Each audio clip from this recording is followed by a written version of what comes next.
invitarle que se ponga sobre sus pies y busque en su Biblia un pasaje en el Evangelio de Juan. Vamos a estar leyendo en el capítulo 4 del Evangelio de Juan, versículos 31 al versículo 35. Y quiero hablarles en estos próximos minutos acerca de la urgencia de cumplir la misión. La urgencia de cumplir la tarea que se nos ha asignado. Evangelio de Juan, capítulo 4. Vamos a leer de los versículos 31 al versículo 35. ¿Estamos listos para leer la palabra del Señor? Dice la Biblia así, honrando al Padre, al Hijo y al Espíritu Santo. Entre tanto los discípulos le rogaban diciendo: Rabí, come. Él les dijo: yo tengo una comida que comer que vosotros no sabéis. Entonces los discípulos decían unos a otros: ¿le habrá traído alguien de comer? Jesús le dijo: mi comida es que haga la voluntad del que me envió y que acabe su obra. ¿No decís vosotros, aún faltan 4 meses para que llegue la siega? He aquí os digo, alzad vuestros ojos y mirad los campos, porque ya están blancos para la siega. ¿Cuántos dicen amén? Puede tomar asiento después de haber leído esta hermosa palabra. Quiero empezar diciéndoles algo importante. El comer es una de las necesidades básicas del ser humano. Cada uno de nosotros está diseñado biológicamente para comer en cierto tiempo. Si no comemos, morimos. Y oiga bien, el dejar de hacerlo o posponerlo, que en algún momento lo hemos hecho, es probablemente solo cuando tenemos alguna urgencia. No sé si alguna vez usted pospuso su almuerzo porque tenía algo que resolver en la casa. Pospuso el desayuno, hoy no puede desayunar, usted se alistó corriendo y salió rápido porque tenía que estar en cierto lugar en una hora. No porque no tuviera hambre, no porque no tuviera necesidad de comer, sino porque tenía alguna urgencia, alguna tarea que comer o alguna tarea que hacer, perdón. De modo que el sentido de urgencia de algo puede cambiar cierto hábito en nosotros. Cuando leemos el texto nos damos cuenta que Jesús pospuso su comida porque tenía algo urgente que hacer. Tenía algo rápido que hacer. Cuando hablamos de urgencia, una urgencia es algo que debe hacerse de forma inmediata, algo que debe hacerse ahora mismo. Un ejemplo: si una persona se enferma y alguien tiene un problema de salud, y cuando la situación es seria, usted no dice: vamos a ver cómo amaneces mañana, espérate el otro mes para ver si te vamos a atender. Si usted tiene un problema de salud, hay que correr al médico, hay que buscar la atención inmediata porque es un problema que hay que atenderlo. Yo siempre veo el trabajo que hacen los bomberos. Los bomberos están diseñados para responder de forma inmediata y urgente ante una necesidad. He visto videos cuando los bomberos tienen que deslizarse por unos tubos y ponerse los trajes rápidos y en cuestión de minutos estar en un punto donde hay que atender una urgencia.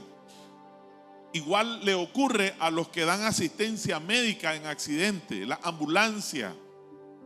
Están diseñados para responder de una forma inmediata ante una emergencia. Porque el tardarse, porque el no hacerlo en tiempo y forma puede depender la vida o la muerte de una persona. De modo que hay cosas que hay que hacerlas de forma urgente. Hablar de la tarea que Dios le ha encomendado a la iglesia tiene un sentido de urgencia, algo que no se puede esperar, algo que no se puede dejar pasar. Por lo tanto, Jesús, cuando se le pidió comer, después de haber hecho una larga jornada, después de haber estado evangelizando a unas personas, los discípulos dijeron: este es el tiempo de descansar, es el tiempo de comer. Y el texto dice que le rogaban diciéndole: maestro, come, ahora es el tiempo de comer. Pero Jesús decidió en ese momento no comer. Quisiera que del texto veamos algunos aspectos importantes. Número uno, ¿cuál era la urgencia de Jesús? ¿Qué era lo que a Jesús lo tenía tan preocupado que lo hizo posponer su comida? El texto nos habla que la urgencia de Cristo era hacer la voluntad del que lo envió. Cristo vino a esta tierra enviado por su Padre a cumplir una misión, a cumplir una tarea. Y Jesús sabía que dentro del orden de prioridades estaba hacer la voluntad de Dios. Para Cristo, lo más importante en su ministerio era quedar bien con su Padre, quien lo había comisionado, quien le había delegado la tarea de venir a este mundo a predicar, a anunciar el evangelio y a través de su muerte traer salvación al ser humano. Por eso es que decimos que Jesús fue enviado, es decir, nuestro primer misionero por su Padre para cumplir esa tarea. Quedar bien con la misión del Padre entonces era una prioridad urgente para Cristo. El asunto es, ¿será que la iglesia entiende ese sentido de urgencia? O podemos preguntarnos cuál debería de ser la urgencia para la iglesia en este tiempo. Si para Cristo fue urgente quedar bien con el Padre y cumplir la misión, ¿cuál debería de ser la urgencia? Muchas iglesias que ya han sido establecidas tienen muchas necesidades.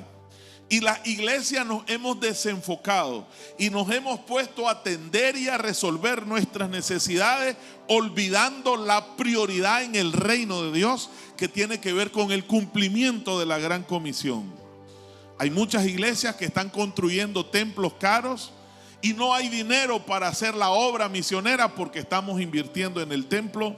Invertimos en instrumentos musicales, invertimos en eventos donde se paga mucho dinero. Pero la urgencia de la iglesia debería ser o debería estar enfocada en una cosa: hacer la voluntad de Dios. Y hacer la voluntad de Dios es cumplir con la misión que Dios nos ha encomendado. ¿Cuántos dicen amén? Yo no sé si usted le puede preguntar al que está al lado suyo: ¿cuál cree usted que es la urgencia de la iglesia en este tiempo? ¿O cuál debería de ser la urgencia? Y ya dijimos, urgencia no es vamos a esperar a ver qué día de esto lo hacemos. La urgencia es responder de forma inmediata, hacerlo ahora. No es hay que pensarlo, sino que tenemos que hacerlo ahora. Oiga bien, Lucas 24, 46 al 47, usted lo puede ver después. Dice que se predique en su nombre el arrepentimiento y el perdón de pecado en todas las naciones, comenzando desde Jerusalén. Esa es la orden, esa es la comisión, eso es lo que Dios le ha mandado hacer a la iglesia. El problema es que la iglesia sigue teniendo un problema.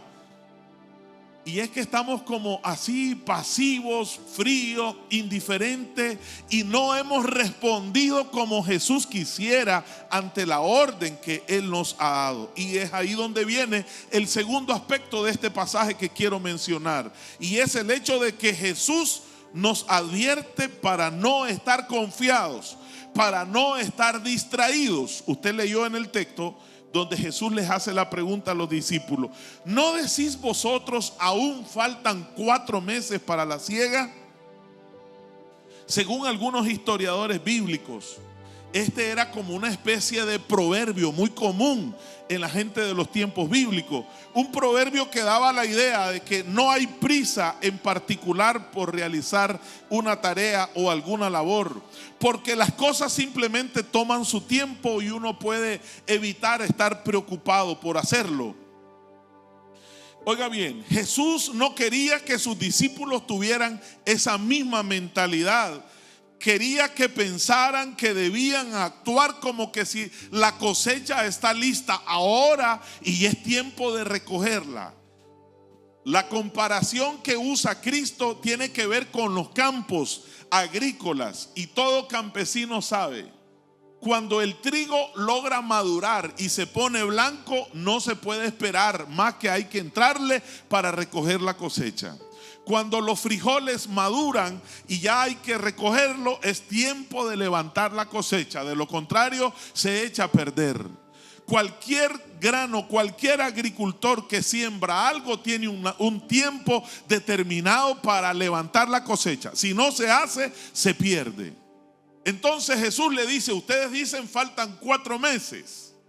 Era como una manera de decir, pues no hay prisa, hay que tomar las cosas con calma. Pero Jesús les dice, alcen sus ojos y vean que las cosechas están listas para recogerlas. ¿Cuántos entienden eso? Amén. En otras palabras, cuando Jesús hace la advertencia, era como que la gente pensaba, no te apures, no te sofoques, no te preocupes por esas cosas.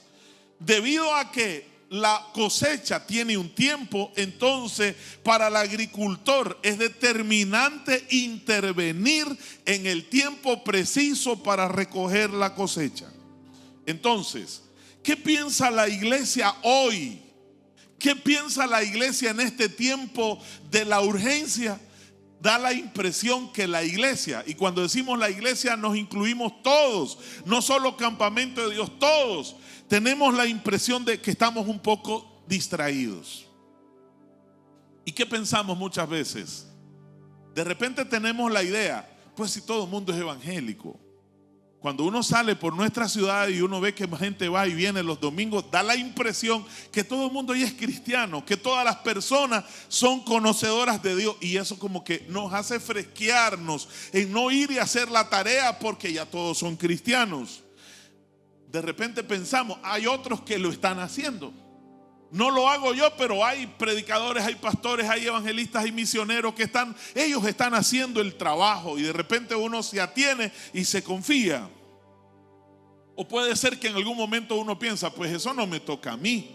A mí nadie me dijo que yo soy responsable por la salvación de un musulmán, por la salvación de alguien que no conoce a Cristo. Y nos confiamos. Pero puede ser que también nos afecte algo que dice, pues todavía hay tiempo, Cristo no ha venido, todavía hay oportunidad de seguir predicando. Y ese tipo de cuestionamientos hacen que la iglesia vaya así como con mucha calma. Le pregunto a los padres, ¿alguna vez usted le ha pedido a su hijo le ayude en algo y le dice, hijo, anda a traerme tal cosa? Le pregunto, ¿qué espera usted como padre cuando usted le pide a su hijo que le traiga algo? Que vaya y venga. Pero ¿qué tal si su hijo se queda por ahí dando vueltas? Se le ocurrió ir a la cocina, se quedó por ahí y usted le dice, ya venís. Y su hijo le dice, ¿qué fue lo que me dijo? Yo le aseguro que usted a esa hora le da ganas de sacarse la faja y decirle, chavalo, hace rato te dije y todavía no has ido. Pienso esa misma escena del Señor nuestro Dios con nosotros, que nos dice, vayan y prediquen. Y uno se queda por ahí dando vuelta, distraído, ocupado, ahí haciendo algo que no es lo que le mandaron a hacer. Y cuando nos preguntan, Dios santo, estamos distraídos. Por eso el Señor le dice a los discípulos que el desafío es ahora. Y es el tercer aspecto que quiero que usted vea. El texto dice, alzad vuestros ojos y mirad los campos. Quiero decirle, yo soy campesino, crecí en el campo, y uno de mis primeros trabajos de niño era que nos mandaban a pajarear, le dicen. No sé cuántos de ustedes hicieron ese trabajito. ¿Qué cosa era pajarear? Cuando el trigo maduraba, entonces nos mandaban a andar arreando las palomas para que no se comieran el trigo. Y uno andaba gritando en toda la huerta. Algunos le daban un traste para andarlo sonando, ven, ven, ven, ven, y salieran los chocollos, salieran las palomas. Y oiga, hermano, eso es triste, porque a uno lo levantaban a las 5 de la mañana a ir a estar en el campo, y un chavalito de 8 o 10 años tenía que estar ahí, hermanos, ¿Y sabe cuál era la peor preocupación de uno? Que ese trigo madurara lo más rápido, porque una vez que lo cosechaban, se acabó la levantadera de madrugada e irse a meter a esos montes tan temprano. Entonces, yo recuerdo que con algunos primos que nos mandaban a cuidar los campos, nos subíamos a los árboles para ver, porque cuando usted veía desde arriba se podía ver si el trigo ya había madurado. Una señal de maduración es que se ponía blanquito todo el trigo. Entonces uno, cuando miraba blanco, uno llegaba donde los padres le decía: mire, ya está listo, yo creo que ya mañana podemos ir a cortar. Pero no era tanto porque uno quería que cortaran, sino porque ya no quería andar gritando ahí, hermanos. Y recuerdo que a veces los padres llegaban a ver y decían: no, le falta todavía. Esto por lo menos unos 15 días más, Señor, por Dios. A la semana nos volvíamos a subir a los palos y decíamos: es que ya se mira blanco. La prisa de nosotros ya no andar gritando ahí, hermanos.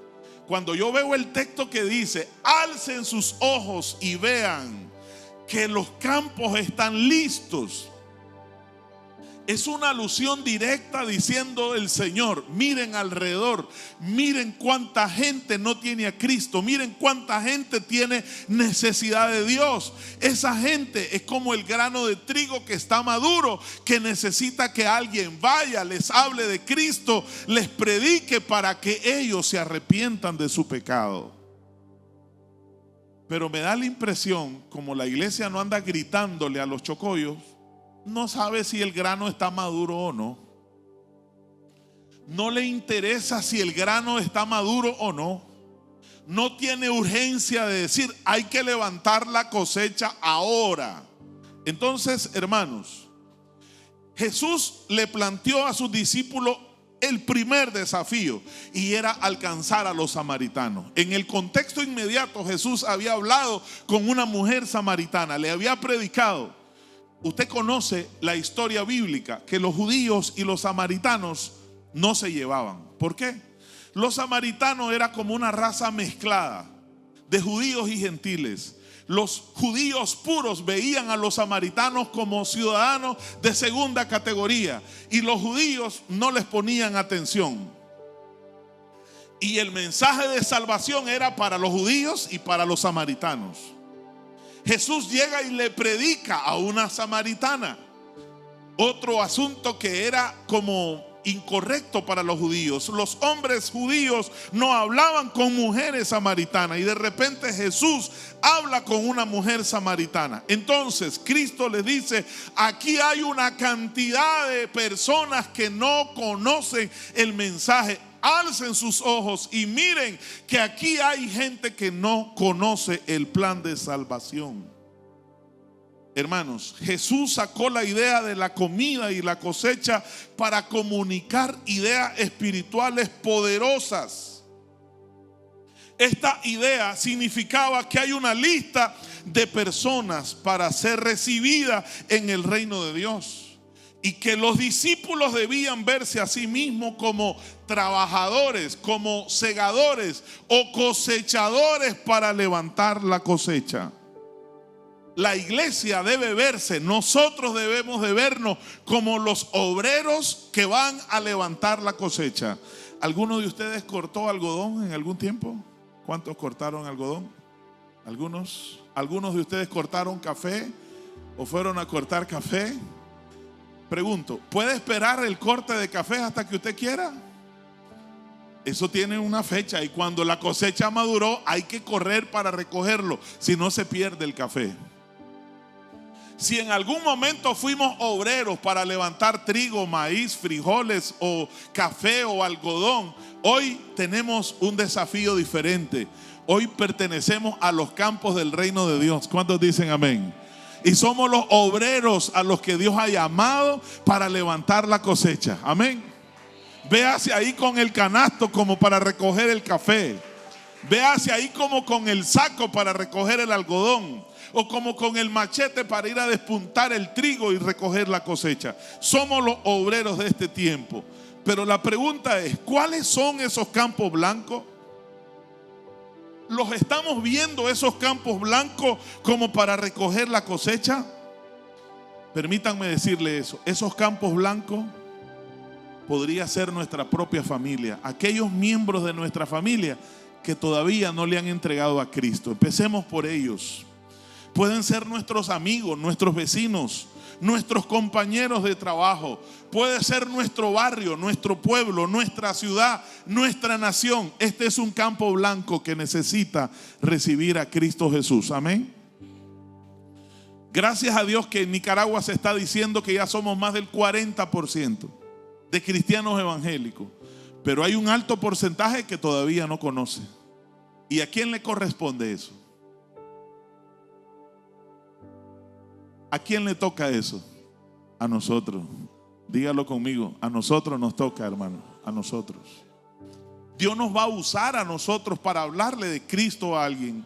Pero esos campos pueden ser personas de otras culturas, de otros pueblos, de otros idiomas.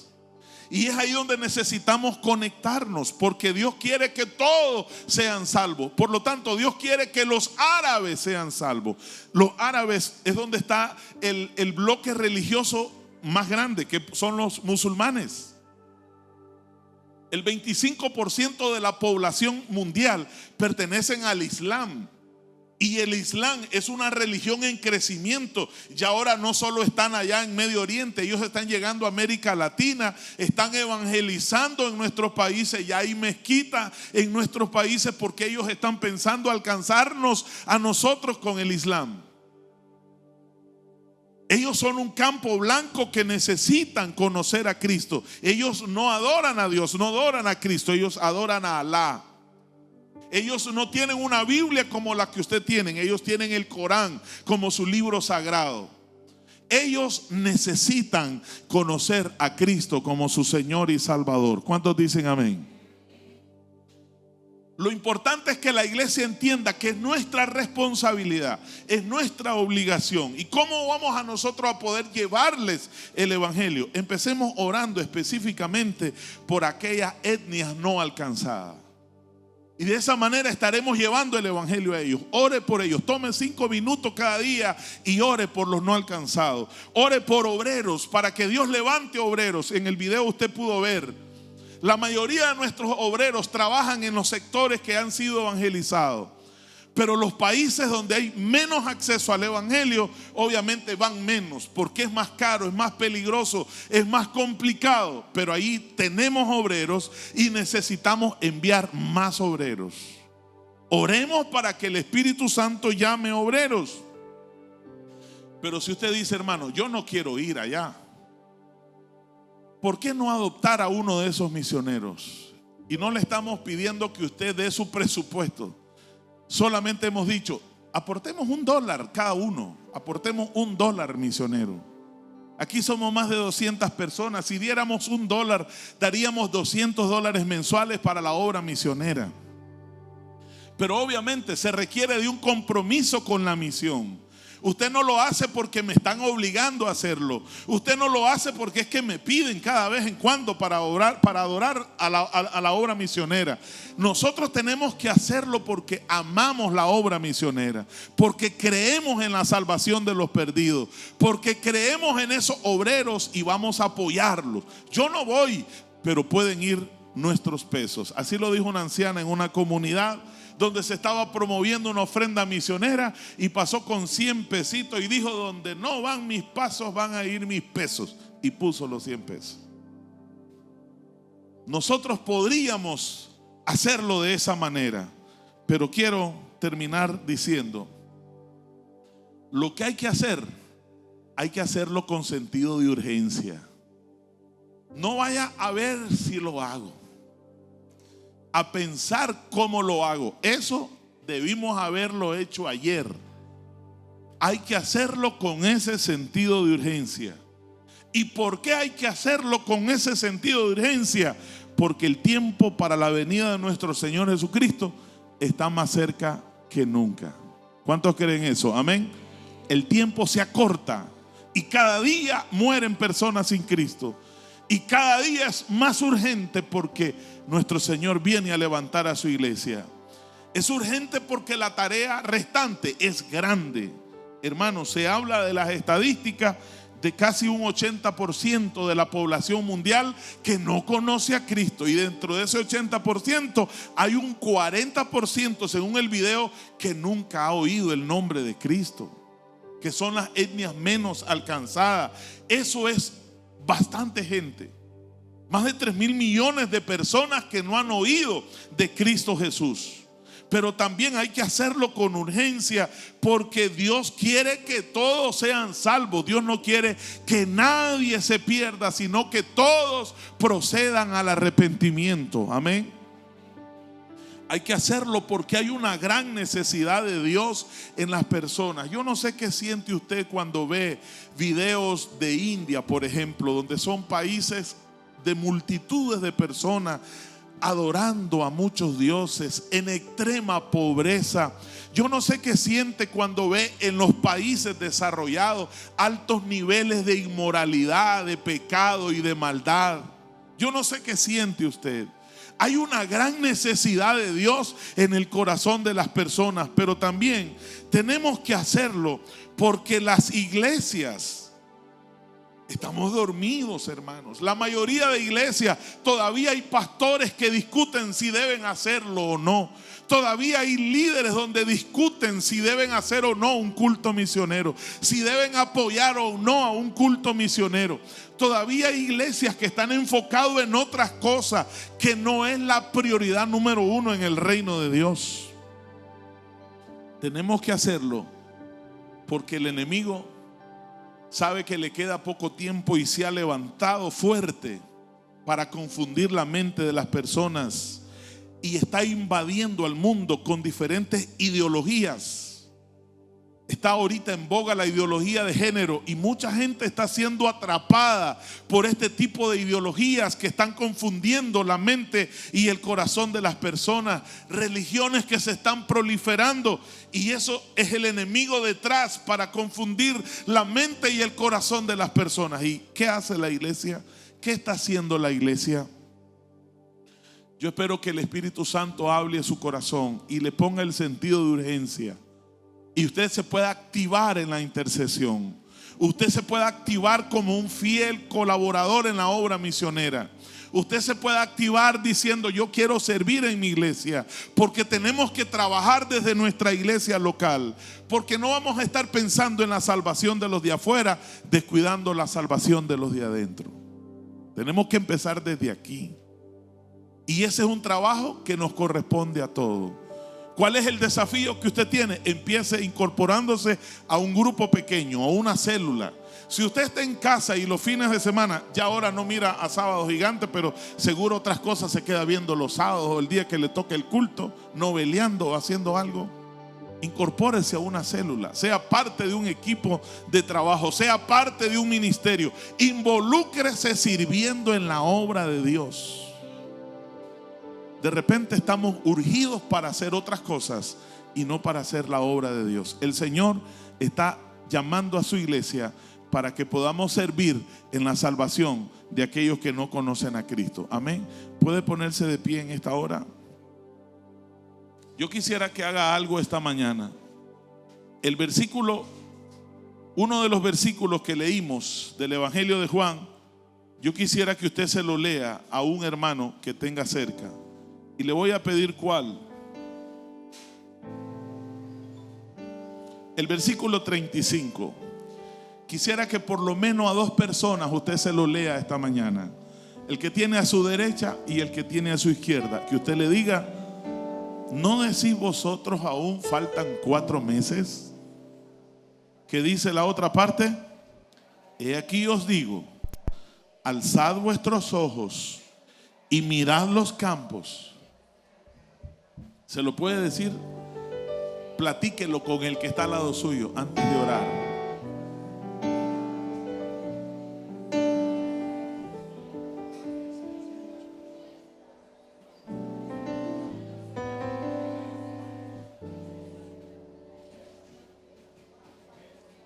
¿Ya se lo compartió? ¿No decís vosotros aún quedan 4 meses? ¿Qué le está diciendo Dios con eso? No quedan 4 meses, el tiempo es ahora. Hay que hacerlo ya. Debimos haberlo hecho ayer.